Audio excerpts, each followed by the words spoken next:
Здравствуйте. В эфире новости Татарстана, в студии Даяна Саитова. И вначале коротко о главных темах выпуска. Антитела есть, коронавируса нет. В результатах этого теста было написано, что рекомендовано посетить терапевта. Что делать, если два теста на первый взгляд противоречат друг другу, разбирался Салават Мухаммадуллин. Он ушел, но обещал вернуться. Они погрузили все свои уехали. Что заставило отшельника покинуть насиженное место, расскажет Светлана Звонарева. Как отстоять учительский кабинет и что делать, если вынуждают увольняться? Иногда бывает так, что человек обращается по одной теме, а выявляется достаточно много других проблем, к которым нужно обратить внимание. Какие звонки поступили на горячую линию по вопросам охраны труда, выяснила Юлия Гоголева. Непростая неопределенность. Фактор неопределенности сопоставим с 91 годом. Какие вопросы вызывает прогноз социально-экономического развития республики, узнал Дмитрий Аренин. Сегодня в Татарстане зафиксированы еще 2 случая смерти от коронавируса. Это мужчины 1943 и 1955 года рождения. Оба были госпитализированы, но спасти не удалось. Итого в республике зафиксировано 103 случая смерти от ковида. За последние сутки коронавирусом заболели 43 человека, почти все контактным путем.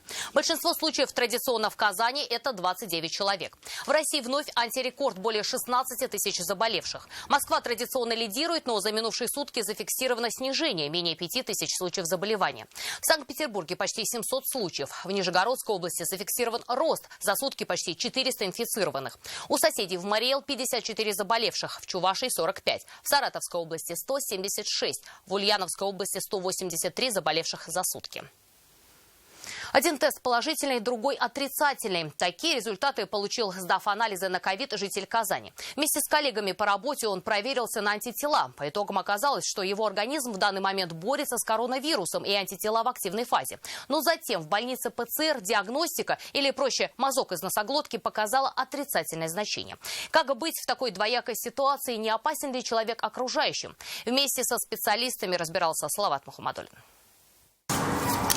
Забор крови на антитела. Ничего необычного. Только вот результат может удивить. Так случилось у Марата Абдуллина. Имя и фамилию он попросил изменить. Тест показал, что его организм прямо сейчас вырабатывает антитела. При этом никаких внешних симптомов коронавируса у мужчины не было. В результатах этого теста было написано, что рекомендовано посетить терапевта. Терапевт сказала, что мы открываем вам больничный, и сейчас нужно удостовериться в том, что у вас ковид, нужно сдать тест на ПЦР. ПЦР-тест показал, что мужчина коронавирусом не болеет. Через пару дней больничный ему закрыли. Но работодатель настоял на еще одном тесте на антитела. И тот снова показал, что в организме только идет процесс формирования иммунитета к ковиду. Сейчас работодатель предлагает мне снова сходить в больницу, чтобы мне снова открыли больничный, когда мне его закрыли за неимением симптомов каких-нибудь и за тем, что у меня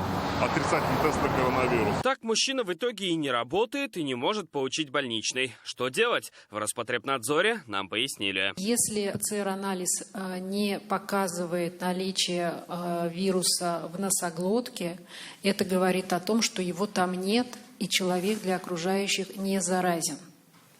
То есть организм борется, вирус попал, он локализован теми клетками, которые защищают наш организм. Отсюда и наличие антител класса М в тесте. Уже после они переходят в класс G, который говорит о том, что иммунитет к коронавирусу приобретен. Если симптомов нет, то и в этом плане здесь самостоятельно диагноз ставить не стоит. Я думаю, что примерно через год мы узнаем вообще об этом вирусе все, что только можно узнать. Но на данный момент, вот исходя из этой парадигмы, это, я думаю, накладывает определенный отпечаток на наши действия. Так что противоречий в результатах тестов на антитела и ПЦР нет, утверждают в Роспотребнадзоре. Мужчина может идти на работу, хотя такое внимание и отношение к ковиду многим не помешает. Прежде чем что-то сделать, лучше уточнить у врачей и специалистов. Салават Мухаммадуллин, Алмазет Динов, ТНВ. Казань. В масках и с результатами 2 отрицательных тестов на коронавирус. Так сегодня отправились на срочную службу 100 татарстанских призывников. Одна половина в ракетные войска в Йошкар-Олу, другая в Крым на военно-морской флот. Всего в эту осеннюю призывную кампанию служить поедут около 3000 наших ребят. Как изменилась отправка в армию в новых антиковидных условиях, увидела Елена Веселова.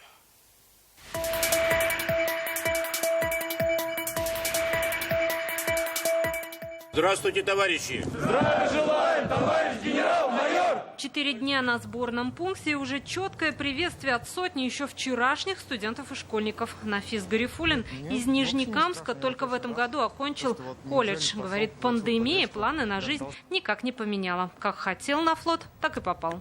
Сейчас идем в Севастополь, там уже по частям все раскидают. Ну, хорошо, что на юга теплые края. Сейчас тут чуть ли не минусовая температура, там плюс 20 нас ждет.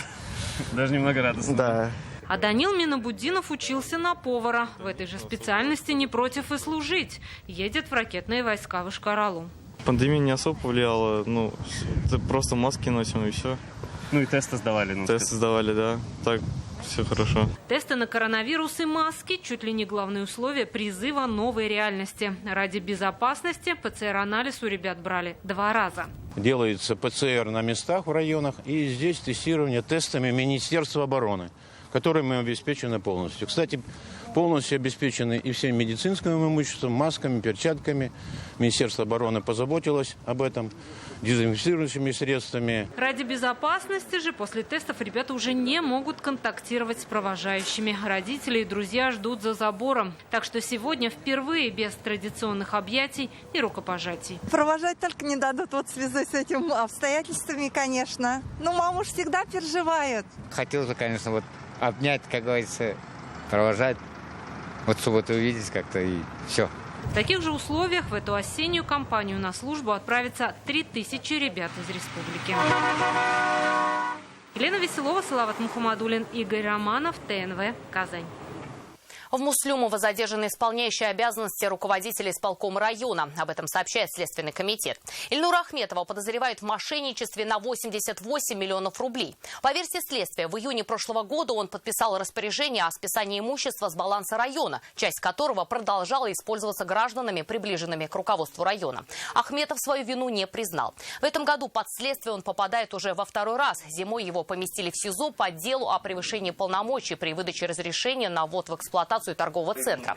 Сейчас следствие собирается обратиться в суд с ходатайством об избрании ему меры пресечения. По данному факту Следственным органом Следственного комитета Российской Федерации по Республике Татарстан возбуждено уголовное дело по статьям мошенничества и превышения должностных полномочий. Причастность к совершению преступления мужчина не признал. В ближайшее время следствие обратится в суд с ходатайством об избрании в отношении него одной из предусмотренных законом мер пресечения. Прокуратура Набережных Челнов проверила детский сад «Радужный». Здесь 2 малышей оказались на улице в легкой одежде без присмотра воспитателей.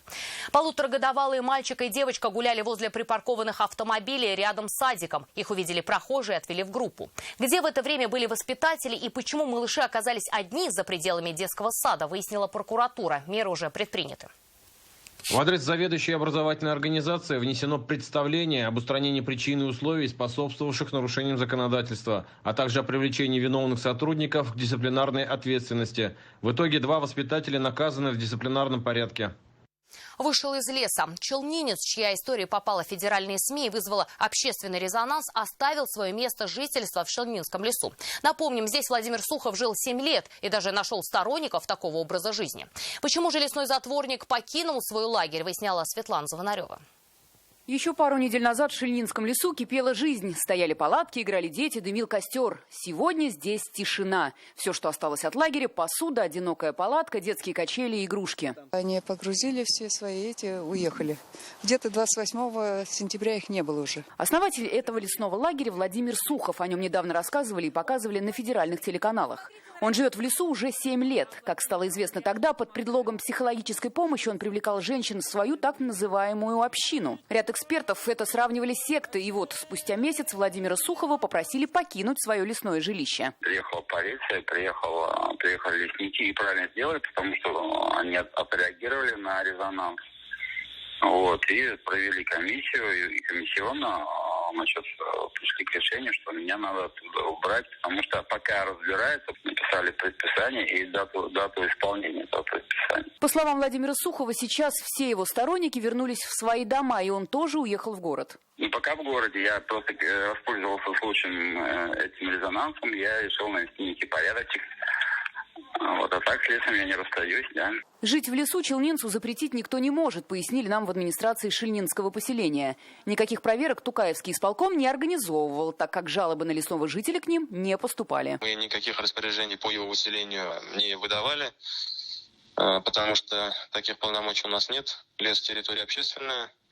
Со стороны исполкома каких-либо проверок мы не проводили, тем более, что каких-либо жалоб на этого человека со стороны жителей близлежащих улиц и домов не поступало. История Владимира Сухова попала в федеральные СМИ из-за поступка одной из его гостей. Челнинка сдала своего 6-летнего сына в социальный приют и ушла жить в лес. Бабушка мальчика забила тревогу, обвинила Сухова в организации лагеря. В самом приюте подтвердили, что мальчик до сих пор находится у них. Светлана Звонарева, Валерия Новожилова, Сергей Кищенко, ТНВ, Тукаевский район. Почему инвалиду первой группы перестали выплачивать компенсацию по ОСАГО? Как отстоять учительский кабинет и можно ли получить больничный, если работал неофициально? Эти и другие вопросы жители Татарстана сегодня задавали уполномоченному по правам человека Сария Сабурской. Традиционный прием граждан она провела совместно с министром труда Эльмирой Зариповой. А в Госсовете обращения жителей принимали женщины-депутаты объединения «Милосердие». Юлия Гоголева узнала, какие вопросы больше всего беспокоят татарстанцев. На прием в аппарат уполномоченного Флюра Садыкова пришла в надежде хоть на какую-то поддержку. Ее дочь работала поваром неофициально. Летом сломала плечо. Операцию откладывали из-за пандемии, говорит ее мама, но спустя некоторое время появились новые переломы. Врачи заподозрили остеопороз. Работать она не может, встать на биржу тоже. Ну, какие-то выплаты, наверное, должны, хотя она не оформлена была. Как и все обращения сюда, случай Флюры Садыковой непростой. Сария Сабурская и Эльмира Зарипова пока не обещают конкретных выплат и сумм, но в ситуации разберутся. Никаких отношений, трудовой договор. Другая жалоба поступила уже онлайн из Алексеевского района. В местной школе у педагогов отбирают кабинет учительской, в котором они за свой счет делали ремонт. Обманным путем заставил педагогов забрать свои документы, тетради и иные вещи. Районный есть у вас председатель профсоюза организации вашего района Алексеевского, чтобы ей он или ему, я не знаю, кто там, поручил встретиться в коллективе, потому что вообще-то мы говорим об охране труда. Это уже второй совместный прием уполномоченного и министра труда. Иногда бывает так, что человек обращается по одной теме, а выявляется достаточно много других проблем, которым нужно обратить внимание и выйти решить не только на уровне республики, но выйти с определенными обращениями к уполномоченным правам человека Российской Федерации. Больше всего сегодня обращались из Пестричинского, Альметьевского районов, Казани и Бугульмы. В основном вопросы касались защиты трудовых прав и социальной поддержки. Период произведения выплат, он завершился. У нас закончился период выплат на детей. Каких-либо новых выплат не предвидится. И поэтому, конечно же, мы сегодня ведем очень индивидуальную, предметную работу с каждым по трудоустройству. Вопросов по рынку труда сейчас очень много. Часть из них сегодня принимали в Госсовете женщины-депутаты. 71 звонок и 71 проблема. 13 обращений взяли в работу, остальные решили на месте. В основном это были вопросы охраны труда женщин на предприятиях, организациях.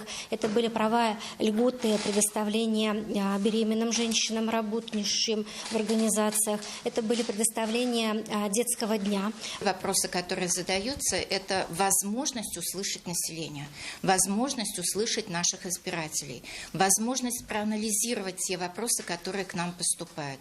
Многие дозвонившиеся на горячую линию опасались увольнения из-за длительного больничного. Немало звонков по повышению пенсионного возраста и выплат пенсионерам.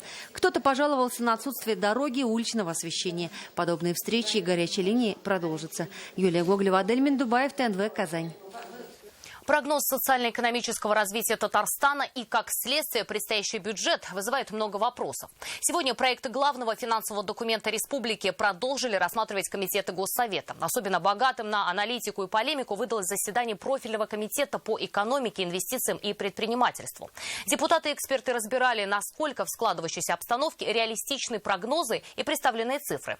Что вызвало аналогии с временами Егора Гайдара, выслушал Дмитрий Аринин. Цифр много, вникать очень тяжело.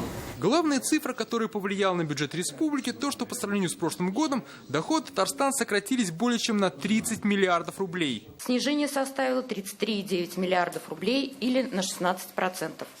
Основной причиной снижения поступлений является волатильность цен на нефть и курса доллара, а также кризисные явления в экономике в результате распространения новой коронавирусной инфекции. Как отмечают, от коронавируса больше всего пострадали розничная торговля и сфера услуг, то есть малый и средний бизнес. По прогнозам Минэкономики, в будущем году ситуация начнет управляться и будет небольшой, но все же экономический рост.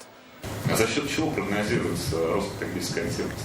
Потребительная активность, она во многом будет зависеть от заработной платы, от роста заработной платы. Задача наша заключается в том, чтобы эту поддержку получили именно те наши предприятия, малый и средний бизнес, которые, значит, в этом нуждаются. Или в результате, значит, тех мер поддержки, которые мы им окажем, соответственно, уже будет синергетический эффект от этого развития. Сегодня было много вопросов, насколько это реалистичные прогнозы. В следующем году планируют иметь оборот малого предпринимательского предпринимательства 1 700 миллиардов рублей. Это 11-12% больше, чем в этом году ожидается. Вы согласны с этим прогнозом? Существующая ситуация может все перевернуть. Вот рассказываю пример вчерашнего дня. Вот события в Карабахе, да? Казалось, как Татарстан коснулись. Вот у меня сейчас материал коснется нескольких наших крупных предприятий, некоторых малых, носит приличную сумму. То есть вот этот пояс неопределенных взаимоотношений в Беларуси как коснется. Поэтому вопрос ваш правильный, на него я сейчас ответить вам не могу. Как вспоминают, в последний раз такая неопределенность и трудность экономических прогнозов была в начале 90-х, во времена Егора Гайдара. Максимальный прогноз, который Егор Тимурович Гайдар давал по росту цен, он говорил пятикратный. Мы сделали несколько вариантов, заложили 15-кратный, он нам сказал, Егор Тимурович, дурака не валяйте, больше 5 не будет. По факту получилось 26. Сейчас, как отмечают, при максимально сбалансированном бюджете дефицит 3 миллиарда. Казна на 3/4 социально ориентирована. Учтены все первоочередные расходы, но депутаты советуют заложить еще резервы. Прогноз должен быть максимально реалистичным, рабочим, создавать необходимый запас прочности. Бюджет сегодня также обсудили на заседании комитетов по экологии, жилищной политике, законности и правопорядку. Все предложения обобщать для первого чтения. Утверждать казну начнут на сессии 29 октября. Всем советуют приготовиться к острой полемике и еще более детальному разбору показателей и прогнозов. Дмитрий Аринин, Марат Зайдуллин, ТНВ, Казань. Полсотни финалистов и столько же новых проектов. В Казани начался конкурс для представителей малого и среднего бизнеса. Он направлен на поддержку предпринимателей, пострадавших в пандемии. Его проводит Торгово-промышленная палата республики. Призовой фонд – 1 миллион 200 тысяч рублей. Сегодня дан старт народному голосованию за лучшие проекты. Оно запущено на сайте ТПП. По итогам определят 12 победителей. Голосование продлится до 11 ноября. Конкурс был задуман Торгово-промышленной палатой, чтобы немножко расшевелить предпринимателей, потому что предприниматель находится в той ситуации в ежедневной своей борьбе как с контролирующими, надзирающими органами, как с поставщиками, и дать возможность посмотреть на свой же бизнес немножко другими глазами, с другой стороны. Казанская мэрия развязала новую войну против вывесок и предпринимателей. Выживет ли бизнес в этом противостоянии, тем более в сложных условиях пандемии? Читайте в интернет-газете «Реальное время».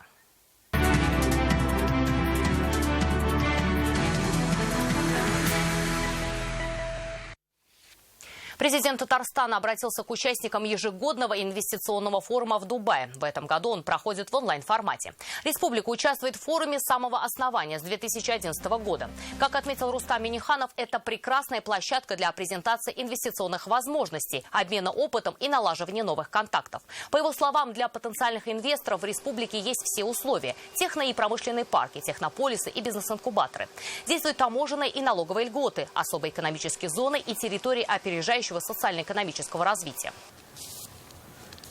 Современный Татарстан – это один из ведущих промышленно развитых и инновационных регионов России с большим инвестиционным потенциалом. Наши инвесторы обеспечены кадрами, мощной сырьевой базой, удобной инфраструктурой.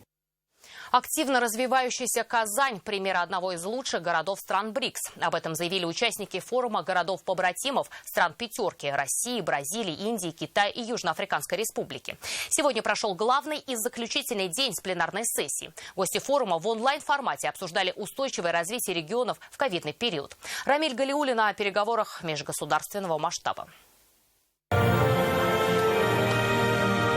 С виртуального путешествия по историческому центру Казани начался второй день форума городов-побратимов стран БРИКС. Он в онлайн объединил участников из 15 стран и 56 городов. Форум проходит в так называемом формате БРИКС+. Это значит, что в нем принимают участие города-побратимы не только из Бразилии, России, Индии, Китая и Южной Африки, но и со всего мира. Деловой тон форума придало обращение Сергея Лаврова. Он говорил об устойчивом развитии городов, межмуниципальных связях и улучшении качества жизни. И Казань – пример для многих. Богатые многовековые традиции Казани органично переплетаются с образом современного, динамично развивающегося города. Гостеприимство и культурное многообразие столицы Татарстана будут способствовать успешному проведению форума. Сегодня у Казани 56 городов-побратимов, в том числе и из стран БРИКС. В республике активно работают над расширением экономических связей. Эффективное управление городами, обеспечение открытости, безопасности, экологической устойчивости и многие другие вопросы представляют большой интерес для развития межмуниципального сотрудничества в формате БРИКС. А это приходится делать уже в новой коронавирусной реальности. Как отметил Ильсур Медшин, распространение ковид показало, насколько важен вопрос безопасности при развитии современных городских агломераций. Ограничения, связанные с распространением вируса, отразились на городской экономике, вынудили нас пересматривать программы развития, оперативно адаптировать городское управление и взаимодействие с населением к новой реальности. Своим опытом делились и по ту сторону экватора. Так, представители из солнечной Бразилии отмечают, главное при развитии городов – это работа с населением. Нам необходимо, чтобы население понимало эти показатели нашего развития. Это единственная форма обеспечить участие на местном уровне. В завершении форума ее участники приняли итоговую декларацию устойчивого развития до 2030 года. Рамиль Галиуллин, Марат Зайдуллин, ТНВ, Казань. Размеры прожиточного минимума и минимальной оплаты труда сегодня обсуждали на совещании с участием вице-премьера России Татьяны Голиковой. Оно прошло в режиме видеоконференции. От Татарстана участвовал премьер-министр Алексей Песошин. Напомним, последний раз прожиточный минимум в республике поднимали в июле. Для трудоспособного населения это 10 294 рубля. Минимальный размер оплаты труда в Татарстане для бюджетников 12 130 рублей. В Татарстане продолжается операция «Лесовоз». Сегодня один из рейдов прошел под Казанью. Инспекторы Минлесхоза вместе с сотрудниками ГИБДД останавливали машины с лесоматериалами. Цель – пресечь возможную незаконную вырубку и вывоз древесины. Как отмечают, для перевозки пиломатериалов нужны сопроводительные документы. Их отсутствие грозит штрафами до 700 тысяч рублей. Операция «Лесовоз» в Татарстане продлится до 5 ноября. При остановке автомашины мы проверяем сопроводительный документ на транспортировку древесины для дальнейшей проверки в системе Лес-ЕГАИС на предмет совершения сделки. Большая стая диких кабанов замечена в поселке Джалиль Сармановского района. Животные переходили дорогу. По кадрам видно, что это целая семья, и людей они особо не боялись. Видео местные жители выложили в социальную сеть, отметив, что в поселке так много диких животных раньше ни разу не видели. Однако, как отмечают специалисты, это обычное явление. С наступлением холодов животные мигрируют ближе к охотхозяйствам. Сейчас уже в осенний период идет осенняя миграция, то есть кабан подтягивается к тем местам, где его в основном подкармливают в зимний период. То есть в зимний период кабан у нас самостоятельно не может в нашей республике жить из-за того, что у нас устойчивый снежный покров довольно высокий и отсутствует естественная корма. Пандемия внесла свои коррективы и в график работы Санта-Клауса. Обычно в это время года многие мальчишки и девчонки из стран Европы старались лично побывать у него в гостях, чтобы заказать подарок на Рождество. В этом году в резиденции главного европейского волшебника затишье. Юлия Гоголева выясняла, ждать ли Санту и Дед Мороза в гости в этом году. Рождество в Европе – самый красивый и долгожданный праздник, а Санта-Клаус, пожалуй, самый любимый и часто посещаемый герой. В его резиденции в деревушке Раваниями, что на севере Финляндии, всегда было не протолкнуться, но в этом году из-за коронавируса сказочное жилище опустело. Всегда улыбающийся и шутливый Санта заскучал. Дни напролет только отвечает на письма детворы. Редких и отважных своих гостей принимает через пластиковую завесу. Маленькие мечтатели в раздумьях, а будет ли вообще Рождество? Будет сложно. Как я тогда получу подарки? Рождество нельзя отменять. Я беспокоюсь, что Санта вообще не приедет. Рождество будет, обнадеживает Санта детвору, но праздновать его он, похоже, будет в одиночестве. Длинные очереди на аудиенцию к дедушке остались в прошлом, а сам он резиденцию, видимо, не покинет. Уж очень почтенный возраст, а значит, просто обязан поберечь себя и соблюсти социальную дистанцию. Для местных компаний определенно Рождество оказалось под угрозой. Само Рождество-то наступит, но вопрос в том, будет ли оно счастливым. Так что в этом году аттракционы с чердаками и дымоходами отменяются. Рождественский волшебник ограничится почтовыми открытками и поздравлениями через интернет. К примеру своего дальнего родственника последует и наш местный Санта, он же Кыш-Бабай. В его резиденции в деревне Кырлай Арского района сейчас тоже непривычно тихо, но это не значит, что подарков и сладостей не будет. Настоящему волшебству коронавирус не помеха. Юлия Гоголева, ТНВ, Финляндия, Арский район. А у нас на этом все. Еще больше новостей в наших соцсетях ВКонтакте и Инстаграм. Сейчас прогноз погоды. До встречи.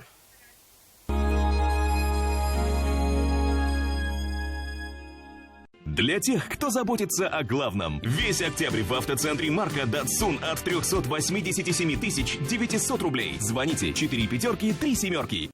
Только в октябре ипотека 4,44 на весь период. Квартиры в Казани от Акбарсдом 295 4 семерки. Дом там, где мы. Обновленный Nissan Qashqai и X-Trail уже в наличии в автоцентре Марка. Успейте взять первым с выгодой до 324 тысяч рублей. Звоните 4 пятерки 3 единицы. Если ваша любимая болтает и болтает и болтает по телефону, это говорит а много. 500 минут по Татарстану за 350 рублей в месяц. И у вас тариф много минут от оператора «Летай». Подключай, болтай, летай. Встречайте обновленную программу господдержки на все автомобили «Лада». Льготных условий стало еще больше.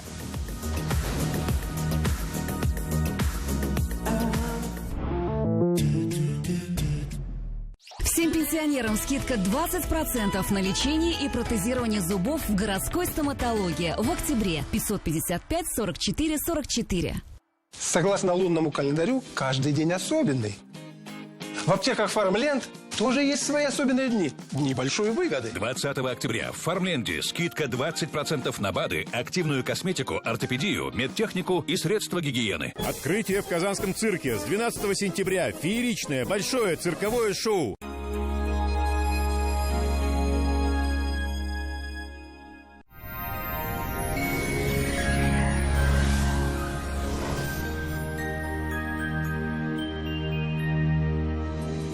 Здравствуйте, в студии София Егорова. О погоде поговорим через несколько секунд.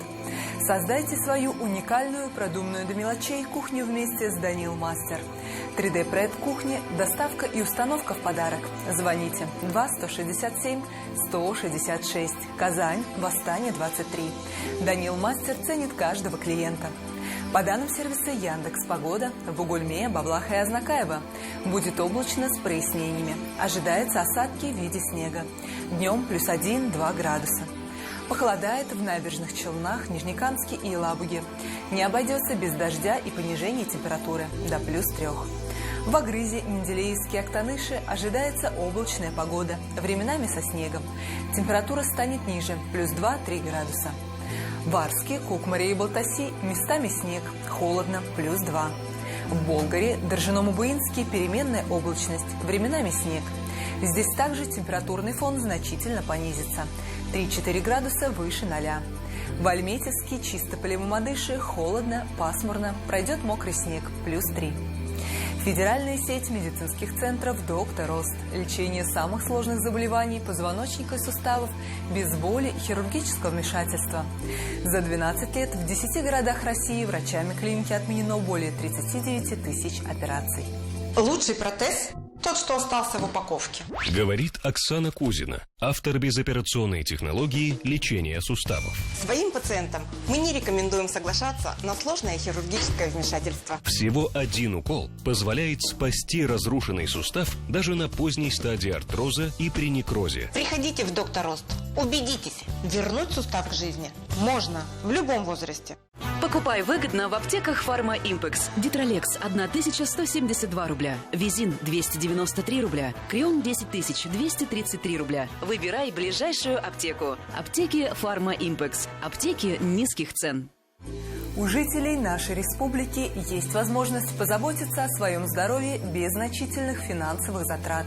С 1 по 31 октября в аптеках низких цен Фарма Импекс проходит акция «Купи выгодно, берегите себя и своих близких». В Казани в предстоящие сутки облачно с прояснениями. Ожидается снег. Ночью и днем всего около 2 тепла. Ветер западный порывистый. Атмосферное давление 754 миллиметра ртутного столба. Влажность воздуха 73%. Магнитное поле Земли спокойное. Но погодные процессы могут стать причиной простудных заболеваний. Берегите себя. На этом наш выпуск завершен. До свидания.